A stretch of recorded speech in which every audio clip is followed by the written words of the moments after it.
Bien, he denominado esta enseñanza, les recuerdo a los hermanos, para nosotros es muy importante tener un entendimiento de lo que hacemos. Solo cuando la iglesia es convocada a la adoración y, como dice la palabra de Dios, cuando os reunís como iglesia y en un solo lugar también, podemos hablar de un culto. Nosotros pues nosotros preferimos no usar el lenguaje culto virtual, ¿sí?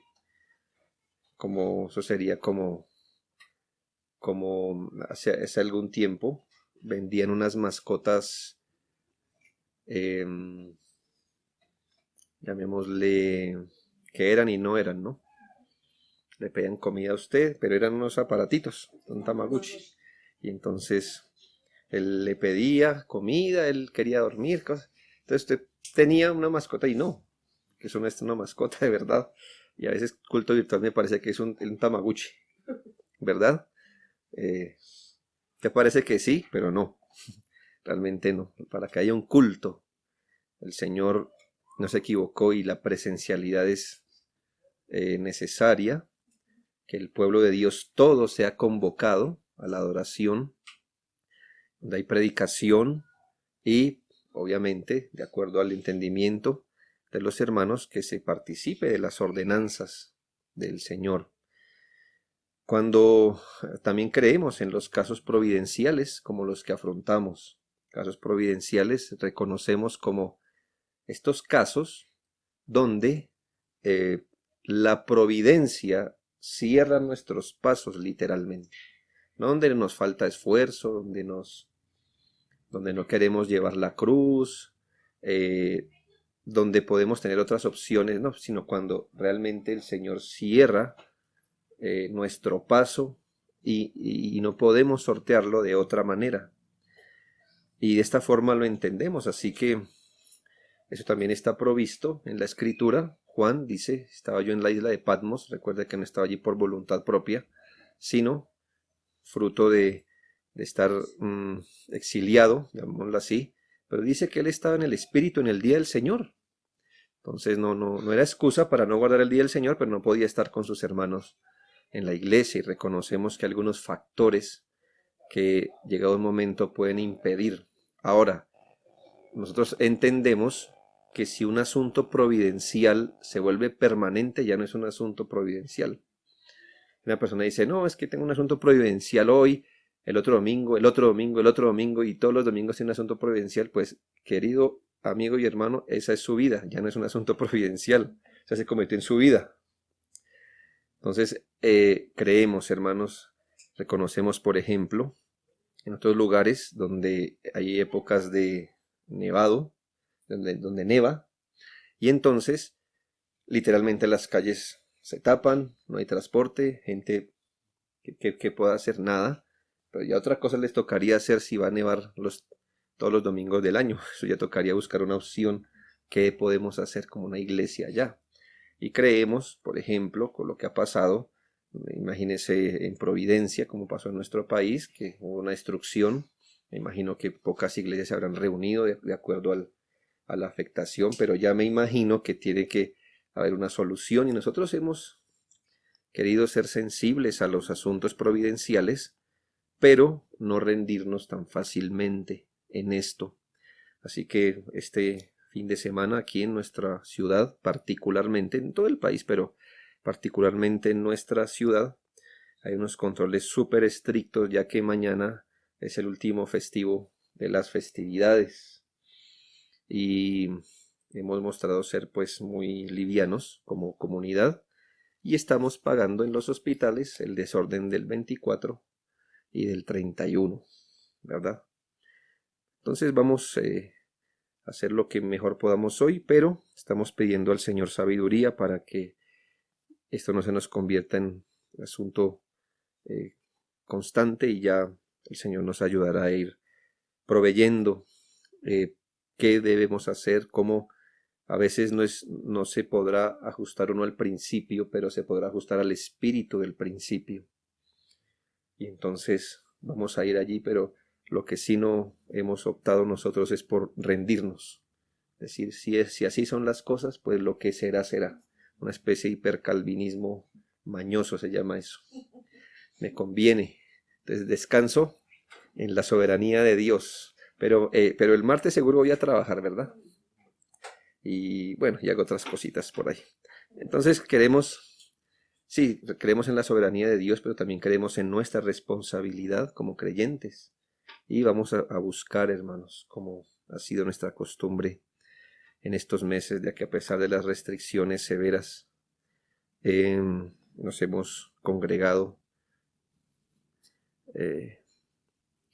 clandestinamente, si así lo quiere ver, o a pesar de las leyes de los hombres, y no queremos ser irrazonables, porque también creemos que estamos obligados, por así decirlo, a observar el amor al prójimo, pero estamos en esa tensión. Todo esto para decir que mientras nos podemos estar en un culto público, quiero dar una enseñanza. Esta no es propiamente una predicación, ¿me hago entender? Un sermón como tal. Pero quiero traer esta enseñanza de algunos deberes de los padres hacia sus hijos. Algunos. Yo digo algunos, hermanos, porque veo que el conjunto de deberes que los padres tenemos para con nuestros hijos es muy amplio. Y a veces ya más particularmente va a depender de la edad de los hijos, de la etapa de los hijos. Me imagino que no es igual lidiar con un bebé que está en el vientre que con un hijo adulto que se va a casar, ¿sí? Aún los padres tienen responsabilidad, pero no es igual. Pero he querido como estar en esos principios, y debo hacer una puntualización, y es que este breve estudio, pero usted no se fíe por lo breve, ¿sí? No, usted ya sabe cómo soy yo. Digo breve y por ahí me salen 20 enseñanzas, pero esta sí quiero ser claro. Está basado y casi reproducido literalmente del librito Los deberes de los padres de J.C. Ryle. Este librito, tan solo una muy pequeña sección está en la teología de la familia, una muy pequeña, y la que está resumida. Así que hay un librito, no está disponible online, aunque usted lo puede comprar en Chapel Library. Creo que es como a $1.25, alguna cosa así. Es muy barato. Y creo que algunos de los hermanos de la iglesia sí lo tienen, con la carátula antigua, una nueva. Pero de ahí voy a basar, y son literalmente 16 puntos que toca el de los deberes de los padres. Y yo he hecho eso mismo, claro, lo he alimentado también, pero ya le digo que si usted lee ese libro, lo cual le recomiendo que lo haga, y no hoy solo o mañana, sino que tenga la costumbre de leerlo al menos una vez al año, y verá que eso le refresca muy bien los principios. Eso es muy bueno ir sobre esos temas y sobre esas perlas. Hay unos libritos que son unas perlas, y este es uno. Entonces, de allí, si le suena igual, pues de hecho es que de ahí me tomé. En Proverbios 22:6 encontramos lo que podemos decir un axioma, una máxima común y natural. Es una de esas frases emblemáticas que quedan en nuestra mente, seguro, y todos hemos aprendido a reconocer, porque es una verdad, y que se refrenda una y otra vez en la experiencia humana. Dice el texto: instruye al niño en su camino, y aun cuando fuere viejo, no se apartará de él. Yo he visto que hasta este texto lo cita gente que no es del mundo, y es que la palabra de Dios es una verdad que nadie puede realmente ocultar. Sabrá que este texto puede verse de dos maneras, y esto según cómo usted interprete la palabra su. Instruye al niño en su camino. Y así que depende cómo usted interprete el su, le va a dar el significado. Si hace referencia, instruye al niño en su camino, haciendo referencia a Dios, entonces el texto hace alusión a que la instrucción sabia y justa de un hijo en el Señor en su camino, en el camino del Señor, jamás quedará sin fruto en la conciencia de quienes fueron adecuadamente puestos bajo esta. No necesariamente, eso sí hay que aclararlo, esta es una declaración de la salvación de un hijo.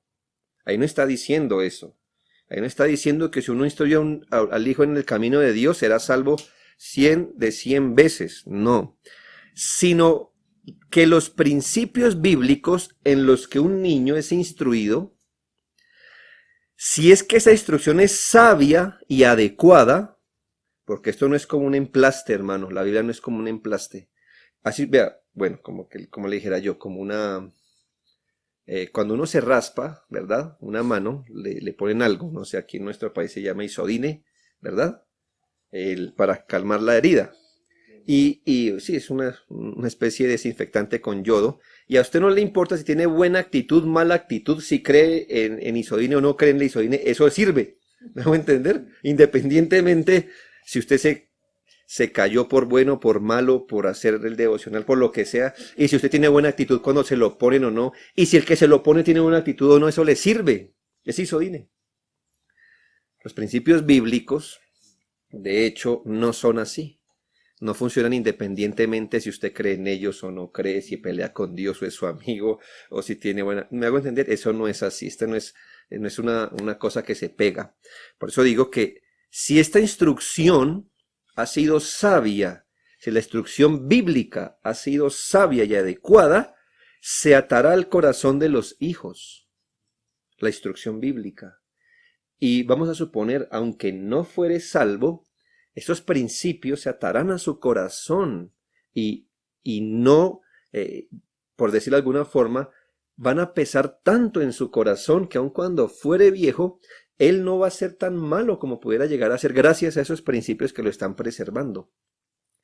Y sin duda, en muchos casos, la instrucción sabia y justa de los principios bíblicos serán el medio por el que Dios llame a muchos hijos a la vida eterna, sin duda. Así que por la crianza muchos elegidos vendrán a Cristo, por la crianza en el Señor. Pero si no fuere, si un corazón es atado a los principios de la palabra, aun cuando fuere viejo un individuo, eso le va a pesar en su corazón, porque no es igual ser instruido en los principios bíblicos que dejarse instruir por cualquier otro principio. Este fue el caso de Timoteo, en el que Dios usó su exposición desde niño a la fe para traerlo a la salvación, 2 Timoteo 3, 14 y 15. Pero persiste tú en lo que has aprendido y te persuadiste sabiendo de quién has aprendido. Así que él lo exhorta y dice, recuerde de quién aprendió el evangelio y que desde la niñez has sabido las sagradas escrituras, las cuales te pueden hacer sabio para la salvación por la fe que es en Cristo Jesús. El apóstol está reconociendo que en el caso de Timoteo, Dios usó la instrucción desde su niñez para traerlo hoy, y eso se convirtió siempre en una fuente de aliento para él. Mire, aquí apela Pablo ya a un señor ya maduro, como Timoteo. Recuerde de quién aprendió, y que esta escritura le pueda ser sabio para la salvación. Uno lamenta, la verdad, que este texto de Proverbios 22:6 no haya sido lo suficientemente ponderado por los padres, quienes deberíamos tener en este pasaje una esperanza, un estímulo para no rendirnos en ese trabajo diario, diligente y espiritual de los hijos que Dios nos dio en administración, que si usted estudia al niño en su camino, no se apartará de él. Pero, por otro lado, si el instruye al niño en su camino, hace referencia al camino natural del niño, del hijo, instruye al niño en su camino, también sale. Porque aun cuando fuere viejo no se apartará de él.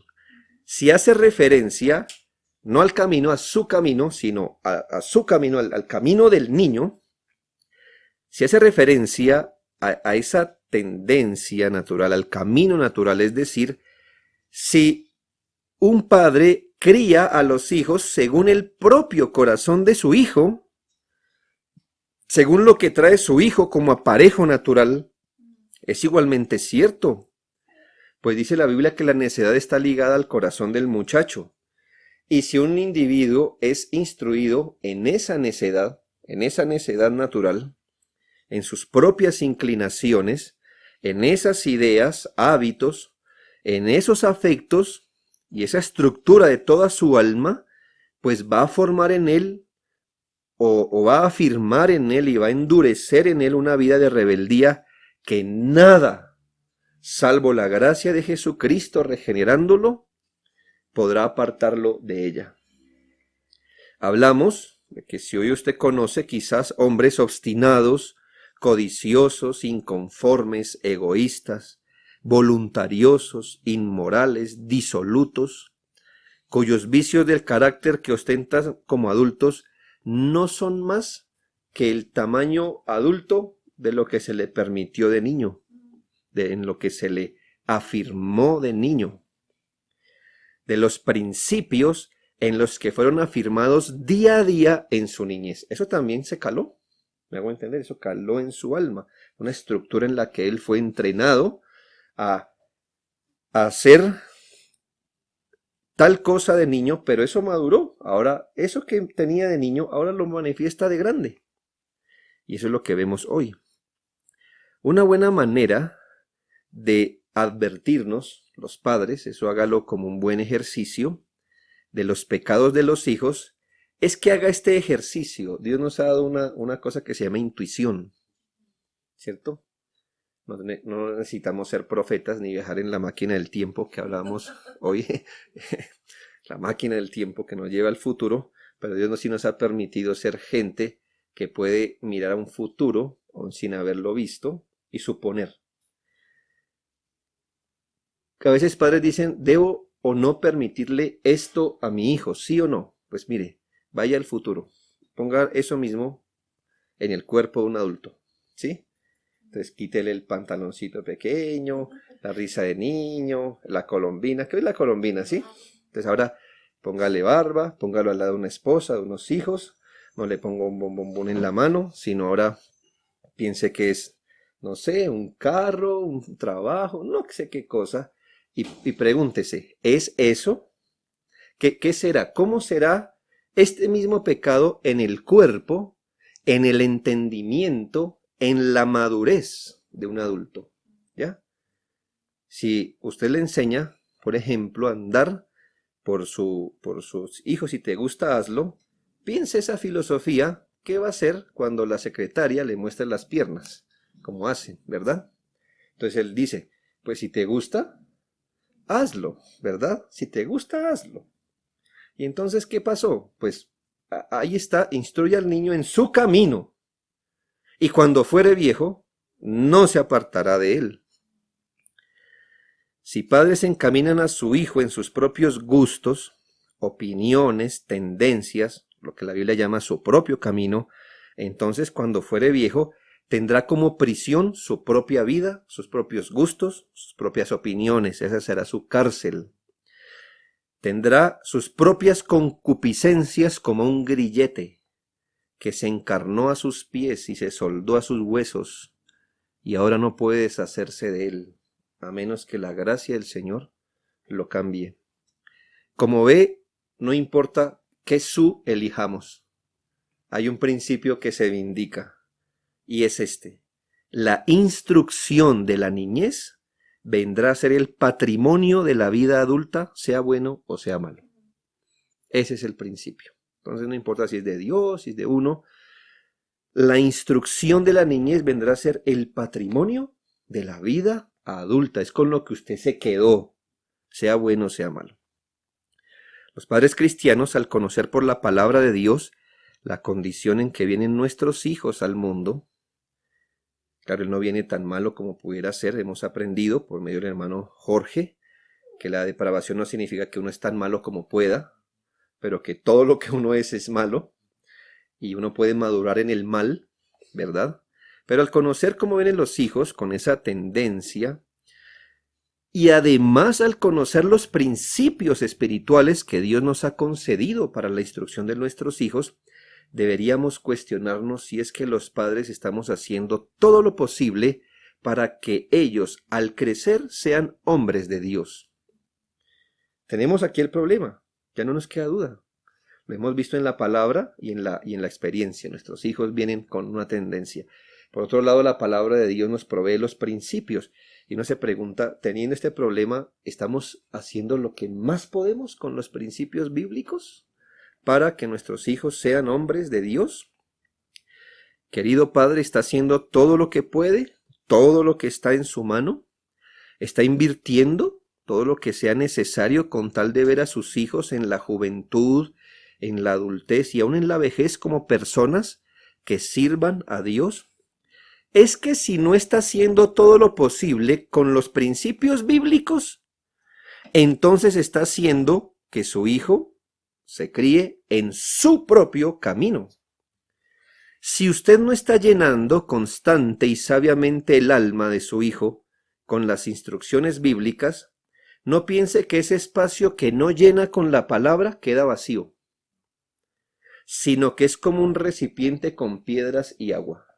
Piense en esto, piense en un recipiente grande, de vidrio, usted lo puede ver ahí, y pone muchas piedras de río, ¿ya? Ya se hizo la imagen, y llénala hasta arriba.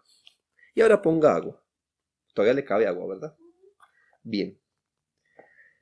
Quite una piedra y mire el espacio que deja la piedra en el agua.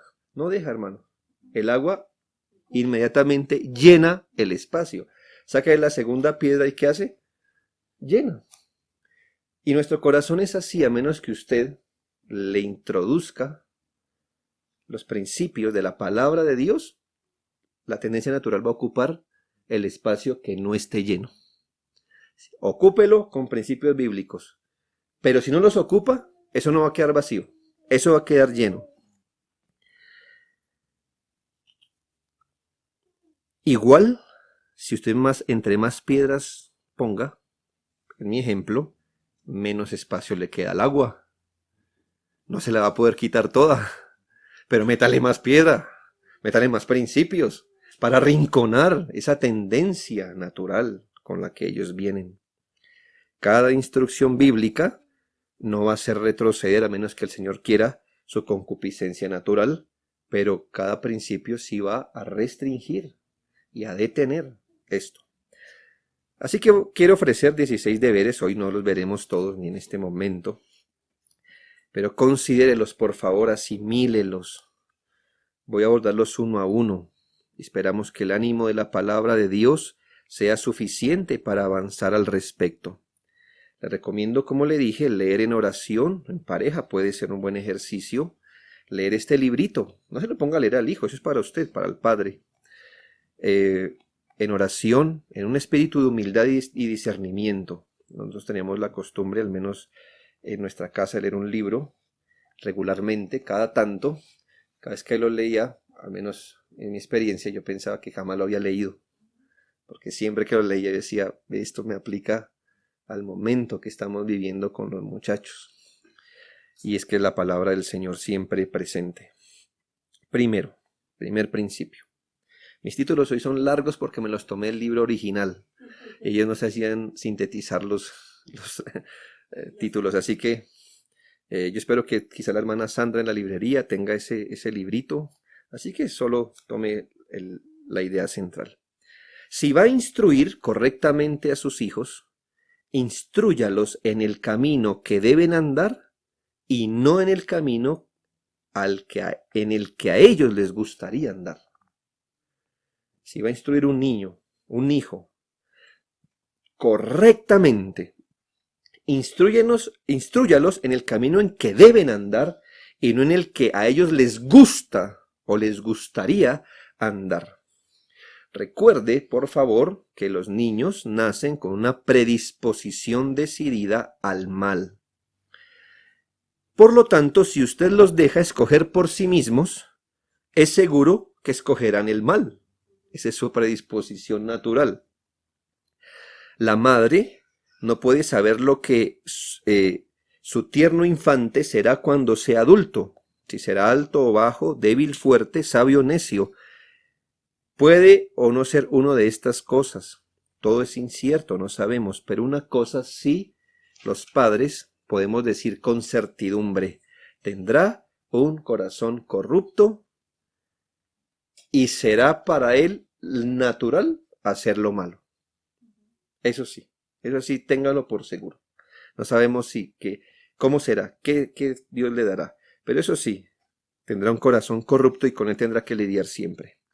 Dice Salomón en Proverbios 22:15 que la necedad está ligada en el corazón del muchacho. Eso me parece terrible, este texto, ¿verdad? Está ligado. No venimos ligados a la palabra, pero sí a la necedad. Si usted afirma a un niño en sus tendencias, si consiente en sus pecados infantiles, si da su aprobación en sus debilidades naturales, mañana eso mismo en que lo consiente hoy, en que lo afirma, será su vergüenza. Proverbios 29:15, el muchacho consentido avergonzará a su madre. ¿Qué es el muchacho consentido? Pues al que se le afirma, al que se le deja, al que no se le pone un límite. ¿Y por qué será avergonzado un niño consentido? Porque ha sido afirmado en la tendencia de su propio corazón, no ha sido nunca contradicho en su tendencia. Entonces, si usted lo consiente en eso, mire, la Biblia razona así: consiéntalo. Es decir, no haga nada, no lo contradiga. Siempre llévele la idea y resultará avergonzándolo. Si nota el razonamiento bíblico, ¿por qué no se avergonzará? Porque ningún niño viene ligado a los principios de la palabra del Señor. Nuestro corazón al venir a este mundo es como un lote baldío. Aquí le llamamos en Colombia un potrero. Un potrero. Un lote baldío. ¿Se ha visto cómo deje un lote baldío, verdad? Vuelva al mes y lo verá cómo está bien delineado. No, mire, un lote baldío usted lo deja a su expensa y la maleza y cualquier cosa nace allí. Todo nace allí. Y el corazón es así. Si el hijo es dejado al camino de él, eso es lo que va a ocurrir. Entonces, para tratar con sabiduría a su hijo, no debe dejar nunca que él se guíe según su propia voluntad. ¿No ve que su voluntad está caída? Ha sido afectada, es corrupta por el pecado. Por eso, cuando se cría un hijo, y sobre todo en las primeras etapas, hay que pensar por él, juzgar por él, actuar por él, tal como lo haría por alguien débil y ciego. Por favor, no lo entregue a sus propios gustos e inclinaciones erradas. Los padres no deben consultar los gustos y deseos de sus hijos en la etapa donde ellos deberían estar siendo más bien instruidos acerca de cuáles gustos y cuáles deseos tener. ¿Qué espera que le guste a un niño que está predispuesto al mal? ¿Cuáles son los deseos de un niño que nace predispuesto al mal? En un adulto, al menos ha habido gracia común que por crianza lo ha refrenado, y más es en el Evangelio, pues por principios actuamos mejor. Pero un niño que hasta ahora está aprendiendo, consultar sus gustos: hijo, ¿qué te gusta? ¿Qué quieres, hijo? Mi pregunta es: ¿qué espera que él le responda? ¿Verdad?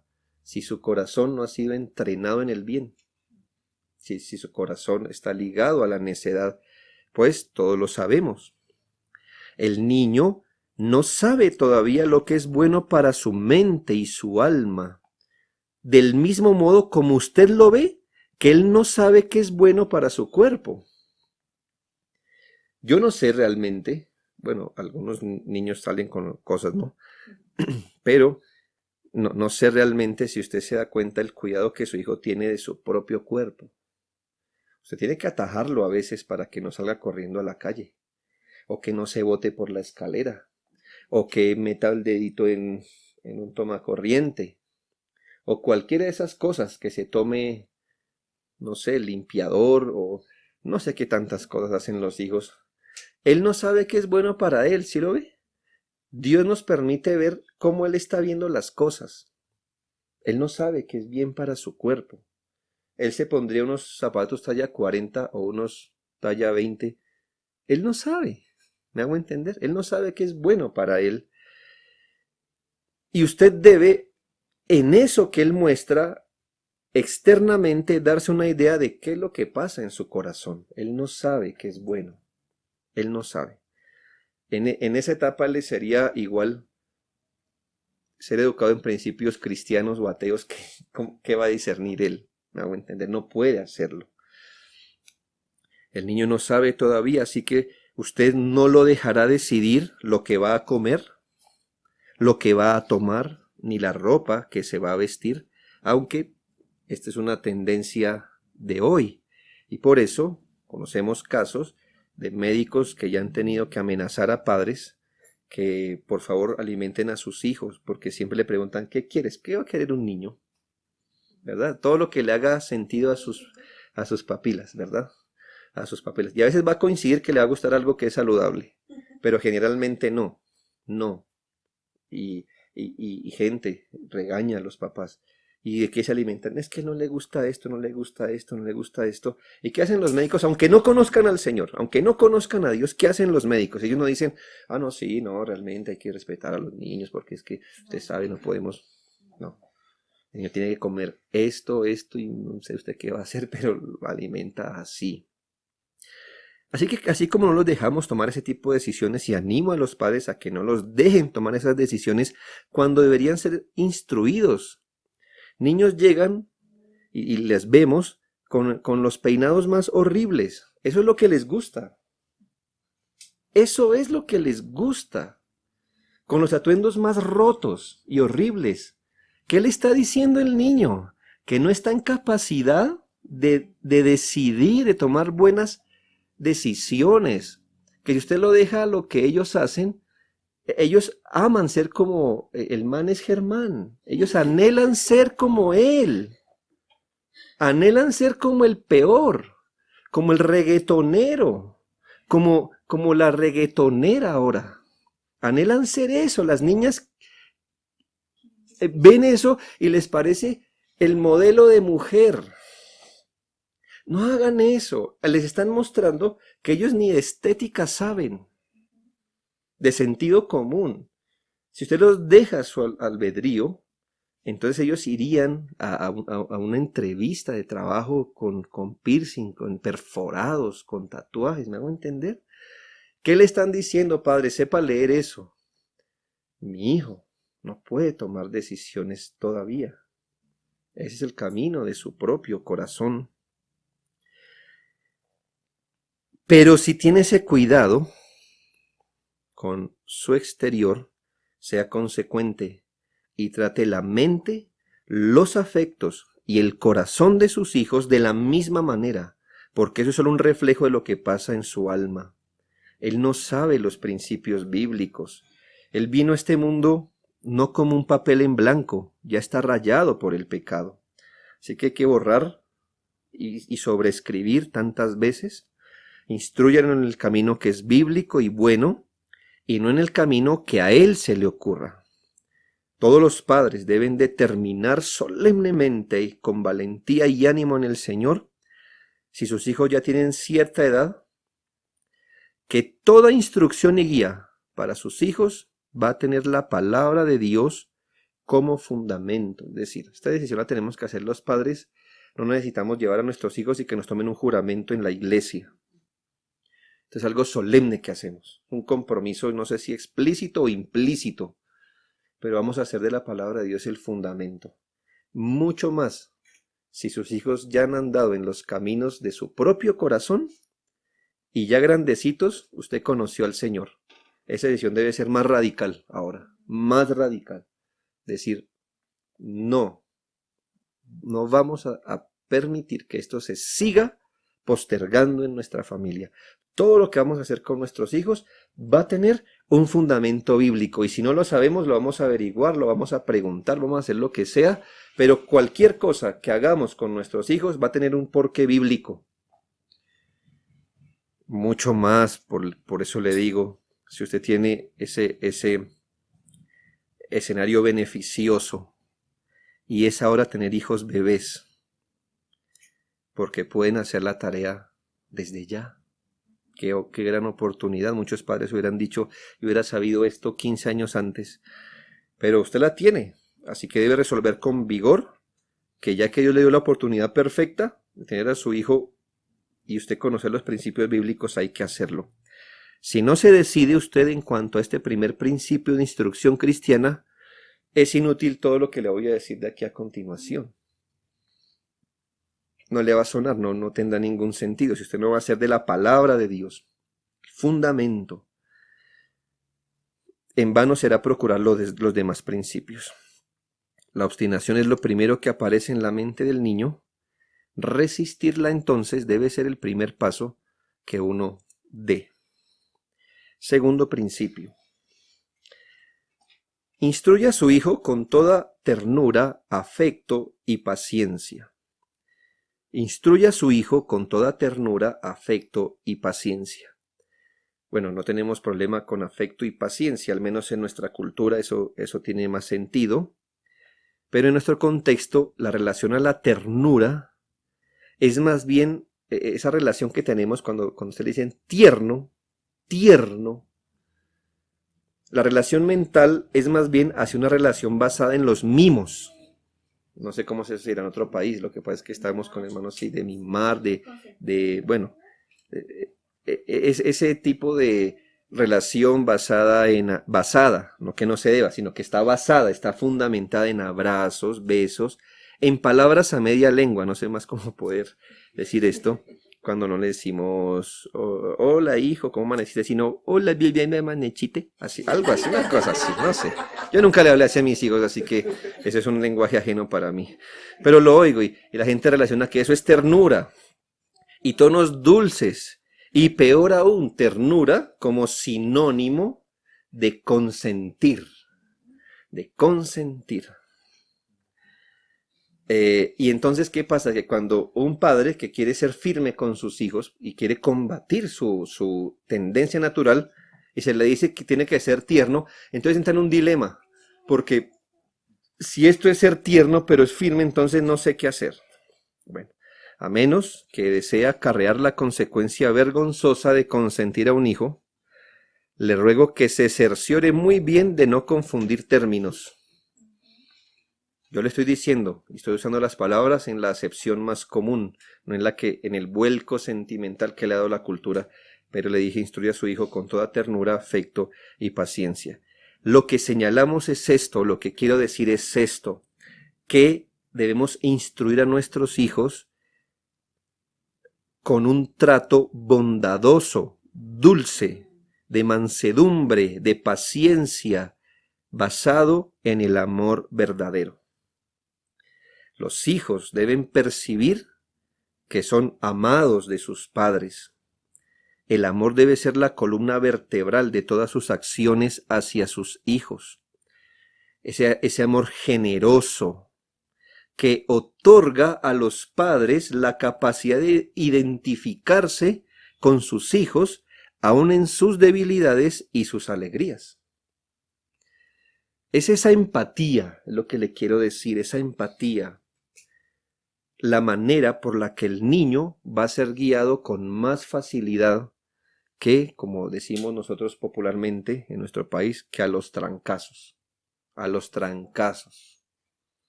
¿Verdad? Que es muy común o al menos en algún tiempo era muy común ver esto. Quiere llegar al corazón no solo de un niño, sino de un ser humano, pero de un niño. Deslícese por el sendero de ese trato bondadoso y generoso, ¿verdad? Nosotros tenemos esto, hermanos, y el hecho de que usted le hable a un hijo bien, sin medias palabras, no significa que nosotros no tengamos esa consideración que Dios nos dio cuando nos dirigimos a un hijo. Me gusta ver esto algunas veces soy invitado a algunas conferencias en otro país y entonces veo a los dos hermanos de Estados Unidos hablando entre ellos. Eso ni porque usted ponga atención tendrá, entonces usted no lo entiende. Se les escucha hablar y dice, no le entendí nada de lo que las palabritas que yo sé, no. Pero cuando alguien, por ejemplo un latino, hace el intento de hablarle a él en su idioma, ellos inmediatamente cambian su manera de hablar su propio idioma y lo hablan de una forma tan básica, más despacio. Digo, eso es empatía.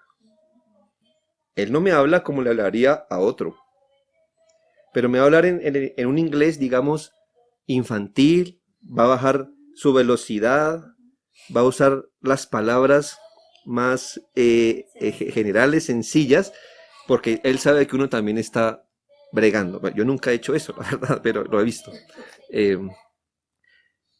Pero es un buen ejemplo, porque estamos seguros de que a nuestros hijos nos toca hablarles bien, nos toca hablarles claro, nos toca ser específicos.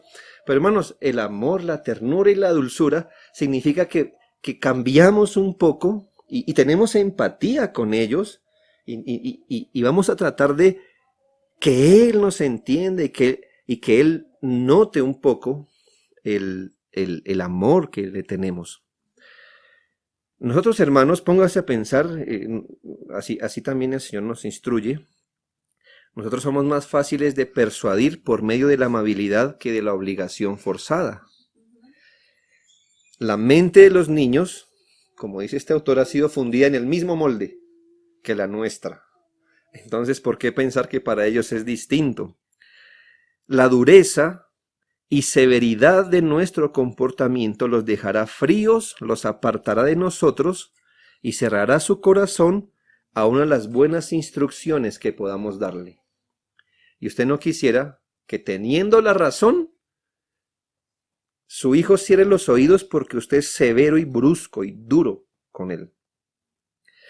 Cuando usted le muestra a un niño que le siente cariño, y no estoy diciendo que lo iba abrazando, besando y hablándole a media lengua, pero cuando ellos se les hace ver que usted los estima y cuando los atrae con bondad y que todo lo que quiere hacer es para su bien, aun cuando lo castiga, podrá ganar más fácilmente su corazón. Hermanos, los niños son criaturas débiles y tiernas y necesitan ser tratados con paciencia y consideración. Es decir, considere que no está hablando con otro adulto ni con un jovencito, está hablando con un niño y en ellos todo es básico y muy tierno y muy débil y necesitan ser tratados con paciencia y consideración. Ellos son delicados, frágiles, no sea que por usar de excesiva severidad o dureza o rudeza hagamos más mal que bien a un hijo. En 1 Tesalonicenses 2:7, y esto lo dice Pablo, ¿verdad? El hombre que tenía fama de ser intimidante, que las cartas eran intimidantes y que la gente no, es que Pablo como se la pasa bravo, ¿verdad? Como no le puedo hablar a Pablo, cosas así. Es lo que dice Pablo, 1 Tesalonicenses 2:7. Antes fuimos tiernos entre vosotros, como la nodriza que cuida con ternura a sus propios hijos. Y está seguro que aquí Pablo no les predicaba media lengua ni se la pasaba abrazándolos o besándolos, pero él dice, ustedes pueden notar el amor con que les he tratado, la ternura, como esa paciencia, esa generosidad de identificarme con ustedes. Recuerdo, yo soy amante de las matas, por mí fuera tendría un jardín, pero no se puede ahora, pero alguna vez recuerdo unas plantitas muy pequeñas, con la misma agua que regaba una plantita, le partí el tallo, con la misma agua, ¿sí? A la distancia, el agua cayó con fuerza y ¡pum!, la partí, queriendo hacer bien, y se mal. Yo entiendo, usted me entendió la parábola, ¿verdad? Los higos son unas plantas frágiles. Ponerle agua es lo que debemos hacer. Pero si usted no la pone de forma adecuada, mire, va a romper la plantita en vez de hacerle bien. El principio es que aún lo bueno, en grados o cantidades inconvenientes, puede hacer más mal que bien. Es mejor ser constante, frecuente, firme, pero tierno. Es mejor poco cada vez y no mucho de vez en cuando. ¿Ya? Poco cada vez, como una plantita. Piense en, cuando digo este principio, en los principios de obediencia, devoción, educación, tantas cosas, ¿verdad?, que debemos implantar en un niño. A veces ponemos sobre ellos cargas de obediencia, donde todavía es una planta muy débil para sostener un fruto así. Imagínense esa plantita débil que yo le estoy comentando, usted pretendiendo que le salga un fruto tan pesado como una guanábana. ¿Verdad? Te diré, no, todavía no. Tendrá primero que crecer la planta para que aguante eso. Las obediencias infantiles, piense en eso. En las devociones. Yo le aconsejaron los padres, cuando tenga que ver con los hijos, sea breve, puntual. Y aún le he dicho a los hermanos que dirigen el culto de oración, tenga compasión, que es que aquí hay niños. Aquí hay niños. Es decir, mídase. Hermanos, ¿qué queremos? Que su frágil tallito luego le ponga objeción al culto de oración. ¿Eso es lo que queremos? Pues yo tampoco estoy diciendo que oremos lo más superficial porque hay niños, no. Pero podemos ser razonables y mucho más en una devoción familiar, en la educación. Asumo que a menos que las instituciones de Calvino fueran tan caras, ya muchos padres se las hubieran puesto a los hijos de 5 años a leer, ¿verdad? Los ha detenido es lo caro, porque si no ahí tendría vieja para el devocional. Eso, hermano, usted tiene que pasar mucho tiempo entrenando el ojo teológico para leer a Juan Calvino, hermano.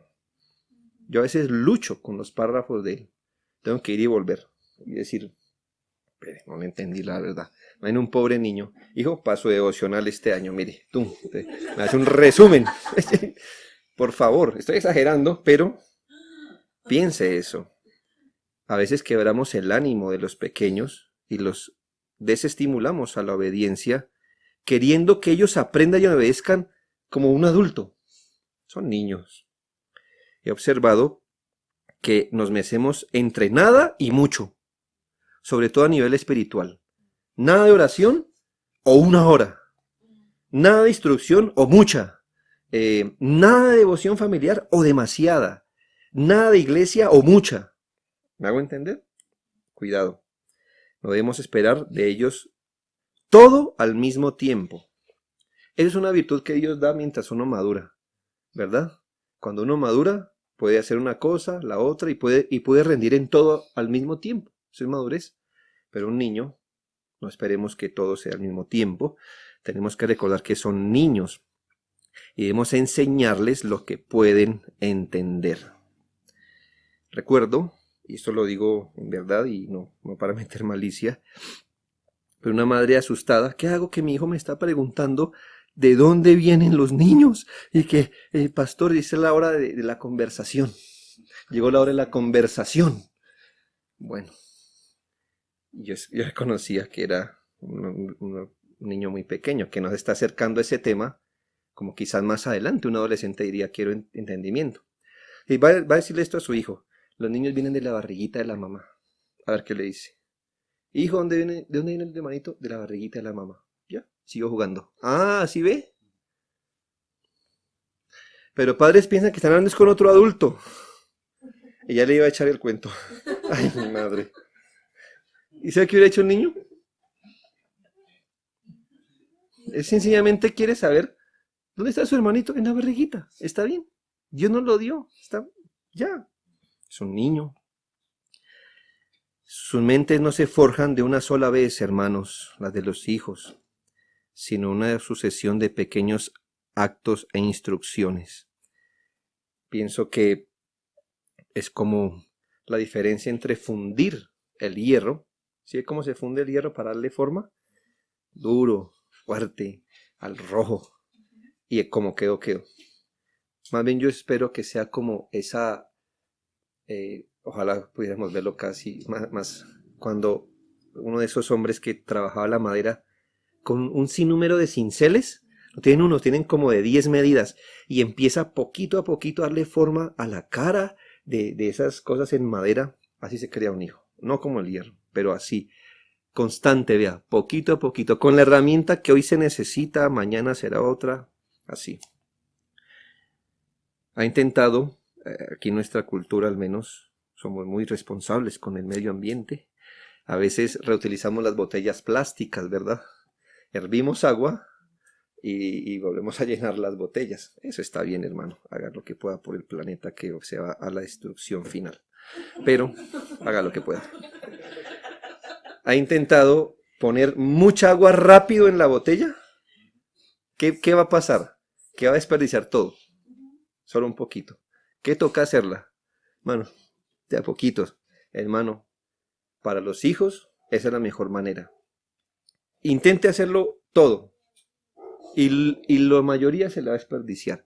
Hágalo constante, poquito, pero firme, mire, constante. Y eso es lo mejor. La pedagogía divina para el pueblo rebelde de Israel incluía esto, Isaías 28, 9 y 10. Le estoy hablando de cómo Dios trató al pueblo de Israel. Lo trataba como un niño. Y en Isaías 28, 9 y 10 dice, ¿a quién se enseñará ciencia? ¿O a quién se hará entender doctrina? ¿A los destetados? ¿A los arrancados de los pechos? Mire qué ternura. Porque mandamiento tras mandamiento, mandato sobre mandato, renglón tras renglón, línea sobre línea, un poquito allí, otro poquito allá. El Señor. Yo entiendo que es como si lo hubiera escrito como en borrador el mandamiento. Y luego volvió sobre ese mismo y lo retiñó más. Y luego línea sobre línea, hasta que iba calando eso. Nada puede compensar la falta de ternura y amor hacia los hijos. Debe usted presentar ante sus hijos sus obligaciones, sí. Ordene, amenace, castigue, razone. Todas las herramientas que Dios nos ha dado, hermanos, de comunicación y acción, amenazas, castigos, órdenes, razonamientos, todo eso. Pero si falta el afecto, todo será vano. El cariño es el gran secreto de la instrucción exitosa. El enojo y la dureza dan miedo o pueden generar miedo, pero no le van a convencer al niño que usted tiene la razón. El temor da fin a la posibilidad que su hijo sienta confianza de hablar con usted. El temor lleva a la ocultación. El temor siembra la semilla de la hipocresía y produce muchas mentiras. Si notan con frecuencia que usted pierde la paciencia, dejarán de respetarlo muy pronto. Un padre que le habla a su hijo, como lo hizo Saúl a Jonatán, no puede pretender que conservará influencia y amor sobre el corazón de su hijo. Le dijo en 1 Samuel 20:30. Entonces se encendió la ira de Saúl contra Jonatán y le dijo, hijo de la perversa y rebelde, ¿acaso no sé yo que tú has elegido al hijo de Isaí para confusión tuya y para confusión de la vergüenza de tu madre? Realmente se necesita paciencia para instruir a un niño. Tercero, instruye a sus hijos con la permanente convicción de que mucho depende de usted. Instruya a sus hijos con la permanente convicción de que mucho depende de usted. Yo quiero hacer en este punto muy bien entendido, hermano. Esto no es una capitulación de nuestra doctrina de la soberanía divina. Capitulación es como que me estoy rindiendo. Estoy borrando, estoy diciendo, no tengan en cuenta, no. No estoy capitulando nuestra doctrina de la sabiduría de Dios, por medio de la cual entendemos que todos los habitantes de la tierra son considerados como nada y que Él hace su voluntad en el ejército del cielo y en los habitantes de la tierra, y no hay quien detenga su mano y le diga, ¿qué haces? Daniel 4:35. solo creemos. Pero también creemos que en la soberanía divina, Dios mismo ha establecido medios para realizar todas sus obras. ¿Ya? Aunque Dios puede hacer crecer una calabacera en corto tiempo, es Dios, hermano. ¿Sí? Una planta de calabaza. ¿Dónde la puede hacer nacer Dios? Donde quiere. Y la puede hacer nacer en corto tiempo, como está en Jonás 4:6. ¿Sí? Dice que el Señor preparó una calabacera para que le hiciera sombra. La preparó rápido. Aun cuando Dios puede hacer eso, Dios la hizo nacer de la tierra. ¿Me hago entender? Él usó los mismos medios que Él ha establecido. Y cuando Dios deseó hacerla morir, hermanos, Él hubiera podido hacer lo que hizo Jesucristo con la higuera, ¿no? La maldijo y se secó. Pero cuando el Señor quiso hacer desaparecer la calabacera, ¿qué hizo? Un gusanito, mandó un gusanito, se comió la raíz y la hirió. ¿Qué le quiero decir? Dios es soberano y puede hacer lo que quiera, pero Él ha decidido usar sus propios medios para hacer las cosas. Creemos, de igual manera, que sin la voluntad de Dios no habría cosecha. Lo sabemos, hermano. Pero sin la siembra y la riega, no la habría tampoco. ¿Ya? Salvo que fuera un evento milagroso. En este punto deseamos afirmar, más bien, la participación de los medios. Así que yo con este enunciado instruye a sus hijos con la permanente convicción que mucho depende de usted. No estoy diciendo, dejemos a un lado la soberanía de Dios y usted mismo, usted con su brazo, su hijo va a hacer lo que usted con su brazo forme. Usted es quien lo está esculpiendo. No. Lo que quiero resaltar es la participación de los medios como un factor del cual depende gran medida de lo que nuestros hijos son y serán. La cosecha, hablemos de una cosecha. ¿Qué tanto depende la cosecha del trabajo del campesino? Eso no es en un sentido, pues aún si él siembra y riegue, si Dios no quiere y punto.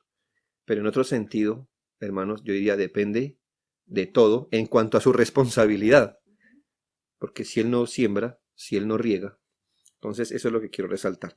A nivel de los principios estructurales de la vida, nuestra naturaleza, escuche bien, digo, a nivel de los principios que estructuran nuestra vida, hay dos columnas que van a estar ahí siempre. En el caso de la mayoría de gente, nuestra naturaleza, eso lo vamos a llevar siempre, eso estructura nuestra vida, nuestra naturaleza. En el caso de los regenerados, tenemos otro principio y es el poder de la gracia de Dios. ¿Ya? Estos son principios determinantes. Vea, usted va a hacer eso. Usted va a hacer lo que es su naturaleza. Y en el caso de los creyentes, lo que la gracia haga en nosotros. Usted puede ser lo que sea, venir de donde sea, y serán estos dos principios los que en realidad definirán lo que es usted. En nuestra naturaleza somos pecadores, y el pecado es la porción, y esto nos lleva a pecados groseros o refinados, públicos u ocultos, según sean los aparejos donde Dios nos ponga. Pero la gracia, que es la más fuerte de todos los principios, ahí podemos apreciar lo que el Señor hace con pecadores.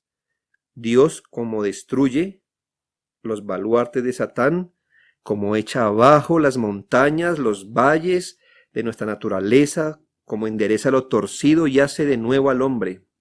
Ahora, después de nuestra propia naturaleza, y en el caso de los creyentes, también de la gracia, sin duda que no hay cosa más poderosa que pese en la conciencia de un hombre que la educación hogareña. ¿Ya? Entonces no quiero decirle, todo eso le dije para que no piense que uno es lo que es la educación en casa. Hay dos cositas antes. Usted nació, sin ser criado, ya tenía una naturaleza. Y eso le va a pesar, mira, hasta que se muera, dependientemente de donde usted se críe o cómo se críe. En el caso de un creyente, la gracia ahora, que es el principio más fuerte, más dominante. Eso es lo que va a determinar realmente lo que vamos a hacer. Pero después de esos dos principios, el principio más importante que va a determinar quiénes somos es la educación hogareña, el entrenamiento doméstico, la crianza, sea de la categoría que sea, buena o mala. Los primeros hábitos significan todo para nosotros. Claro, por supuesto, bajo la voluntad de Dios. Llegamos a ser lo que somos por la instrucción que recibimos principalmente en los primeros años. Nuestro carácter toma la forma del molde en que fueron echados nuestros primeros años. Nuestros padres hacen una especie de molde, eso es intuitivo, me hago entender, eso no es que a veces los padres lo planeemos, pero es que cada uno de nosotros cuando nos casamos aporta algo y eso va a ser un molde en el que volcamos la crianza de nuestros hijos. Los niños van a aprender en la cuna aquello que van revelando a lo largo de sus vidas. Por eso la relevancia de nuestro texto instruye al niño en su camino, y aun cuando fuere viejo no se apartará de él.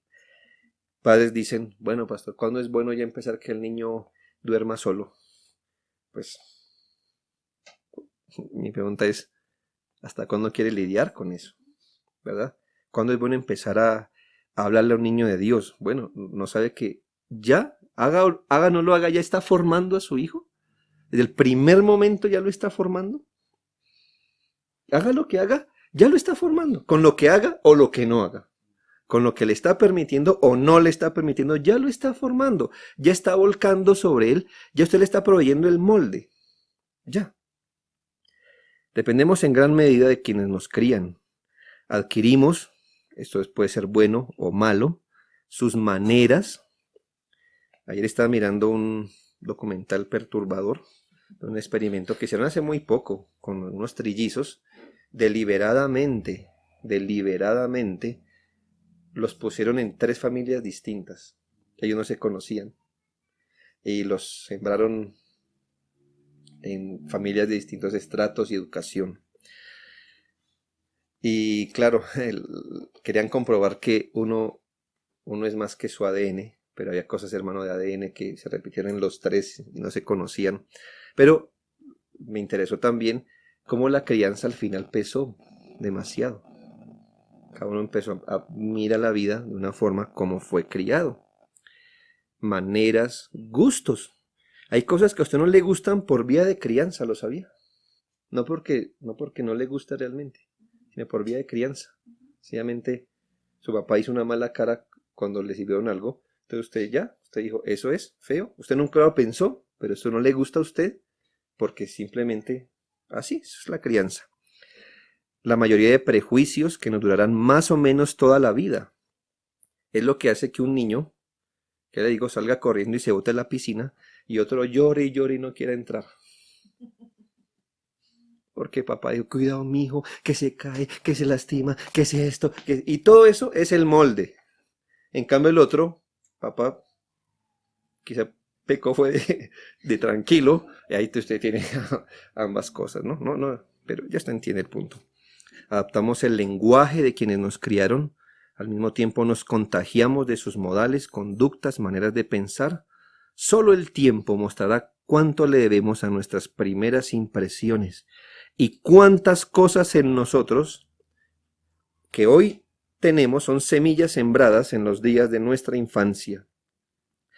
Un erudito inglés dijo que todos los hombres con quienes nos encontramos, 9 de cada 10 son lo que son, buenos o malos, útiles o no, según su educación. Y todo esto es uno de los arreglos más misericordiosos de Dios. ¿Por qué? Dios ha dado a nuestros hijos con una mente que recibe impresiones como el cemento fresco. Imagínense que ellos vinieran ya formados a este mundo. Qué cosa dura, ¿no? Pero vienen blanditos, por así decirlo. La forma, bajo la guía de Dios, por supuesto, se la damos los padres. El molde se lo damos los padres. Dios les da al comienzo de la vida de un hijo la disposición de creer lo que el papá dice, de creer que es bueno lo que se les aconseja, de confiar en la palabra del papá y no en un extraño. Le da en suma una oportunidad preciosa a los padres de hacer el bien, y entonces debe asegurarse de no descuidar o desaprovechar esa oportunidad. Una vez que el cemento se endurezca. Ya solo Dios lo rompe. ¿Ya? ¿Ha intentado hacer tal cosa?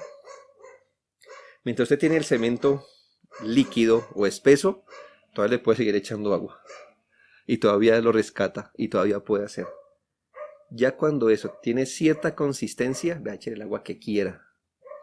Ya después, hermano, van a aguantar hasta los vendavales que vengan a esto, nada les pasa. Así que debe aprovechar ese tiempo cuando ese cemento está blandito. Blandito. Cuídese, vos a las palabras del autor, de ese miserable error en que han caído algunos, que los padres no pueden hacer nada por sus propios hijos, que no se les debe molestar, que se debe esperar la gracia y estar quieto. Estas personas tienen para sus hijos deseos como los de Balaam, ese profeta falso, que suspiró por morir la muerte del justo, pero no hizo nada para vivir como un justo. Y a veces padres tienen muy buenos deseos que sus hijos sean de Dios, pero no hacen nada. Desean mucho y no tienen nada. Satanás se regocija en ese razonamiento que hace pasar la indolencia y el descuido como si fueran virtudes. Podemos aplicar este principio que se aplica a la vida común de Proverbios 10:4 para la crianza también. La mano negligente empobrece, mas la mano de los diligentes enriquece. Sea negligente en la crianza, sea negligente, deje pasar el tiempo, no ponga atención, no asuma la responsabilidad y verá la vida empobrecida de un hijo. Sea diligente, constante, y va a notar que eso será la riqueza de su hijo. Mi pregunta es, ¿ha hecho todo lo posible para enriquecer a sus hijos como si todo dependiera de usted? Pregúntese esto, si usted partiera hoy de este mundo, ¿quedarían sus hijos con suficiente aprovisionamiento de instrucción y piedad para asegurar que no van a desviar el camino? Sé que uno no puede convertir a un hijo, no. Sé muy bien que los que nacen de nuevo nacen por voluntad no nacen por voluntad de hombre, sino de Dios. Pero también sé esto, instruye al niño en su camino. Y sé también que nuestro deber no es quedarnos de brazos cruzados, sino marchar hacia adelante y obedecer. Solo cuando nos ponemos en acción con la fe en el Señor, Dios se acercará a nosotros en ese sentido. Recuerde que las bendiciones de Dios son producto de la fe obediente y que no son un bono por anticipado. ¿Qué le quiero decir? Abraham fue exhortado a salir a un lugar no con fotografía en mano de una tierra abundante, sino como dice Hebreos 11:8, por la fe. Abraham, siendo llamado, obedeció para salir al lugar que había de recibir como herencia y salió sin saber a dónde iba. Pues obedecer para Abraham, si Dios le hubiera dicho, mire, esta es la fotografía, aquí es donde van. ¿Listo? Hágale, pues lo hubiera dicho, se anima, pero él dijo, salga.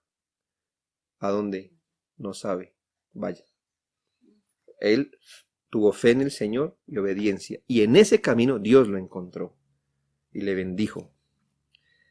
El pueblo de Israel fue exhortado a marchar antes de que el agua fuera abierta. Sí lo sabe, ¿no? Éxodo 14, 13 al 16.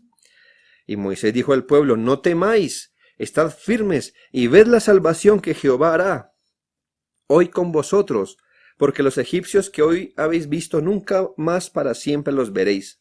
Jehová peleará por vosotros y vosotros estaréis tranquilos. Entonces Jehová dijo a Moisés, ¿por qué clamas a mí? Di a los hijos de Israel que marchen, y tú alza tu vara y extiende tu mano sobre el mar y divídelo, y entren los hijos de Israel por en medio del mar seco. ¿Cuál era la orden? Diga al pueblo que marche. Cuando marchen, ponga la vara. ¿Ve? No dijo ponga la vara. Cuando ya vean seguridad total, cuando todo esté tranquilo, pasen. Pues ¿qué no hubiera pasado, hermano? Pues no hubiera sido fe. El Señor le ordena al hombre de la mano seca que la estire primero antes de sanarlo. Extiende tu mano, dice la Biblia, y él lo hizo así, su mano fue restaurada. Así que, hermanos, no es la senda de todo lo lo arreglado. Es decir, si yo viera que esto funcionara, si yo pudiera entender, si yo pudiera ver cómo mi hijo, no lo va a ver. Aquí están los principios. Hay que tener obediencia en la fe del Señor y Él nos dará su bendición. Tenemos que hacer lo que fuimos ordenados a hacer. Usted pensará, ¿funcionará esto? ¿Funcionará? ¿Mi hijo aprenderá? ¿Podrá captar? Señor, no sabemos, hermano, hay que hacer lo que Dios nos puso a hacer. 2 parábolas para terminar. Es como llenar las vasijas con agua en las bodas de Caná. Hagan lo que Él manda, llenen las aguas, déjelas ahí. ¿Cuánto vino quiere? Pues ponga tanta agua como vino quiere, ¿no? Yo no estoy diciendo que el Señor las va a convertir en vino, pero si las convierte. O como Elías, que puso la leña en el altar, con todo en contra, el Señor encendió lo que puso. Ponga la leña que Dios pueda encender. Ponga agua en las tinas. No aseguramos nada, pero deje algo que Dios pueda usar. ¿Vamos a entender? ¿Qué quiere que Dios use? Mañana, cuando su hijo se enfrente a ciertas cosas, y si el Espíritu Santo fuera a usar la leña que usted puso, ¿cuánta puede usar el Señor para esto? ¿Sí? Y usted no esperaría que el Espíritu Santo quiera obrar y encuentre la leña del tamaño de un palillo. Pues Él usará el palillo, ¿verdad? Pero si usted pone toda una leña, el Espíritu Santo puede hacer más.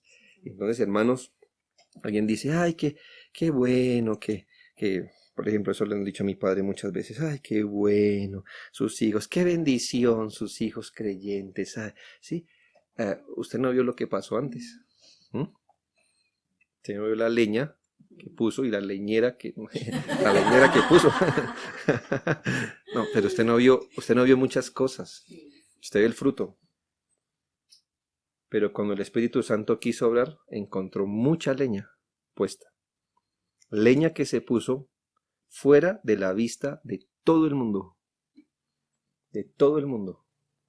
Cuando papá oraba, cuando nunca nos preguntó si queríamos ir a la iglesia, jamás.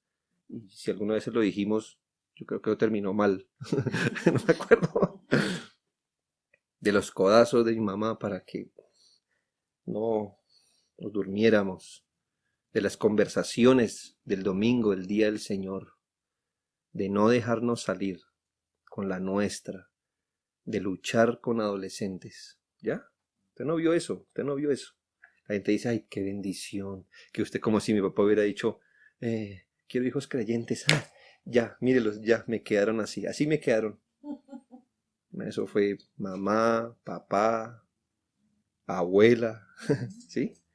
Eso fue, vea, dele, insista, ore, rásquese la cabeza, siga orando, siga insistiendo, vaya y anticipe, provea. Cuando el Señor quiso obrar, obró misericordiosamente. Claro, en muchos de ustedes Dios obró algo mucho mejor, no mejor, sino algo más complejo, porque Dios usó muy poquita leña para encender un grande fuego. Y en eso, tanto yo como usted comprueba que la salvación, mire, es del Señor y no es lo que hacemos. Pero en nuestra responsabilidad, deje mucho que Dios pueda usar a favor de su Hijo. Oremos, por favor, hermanos.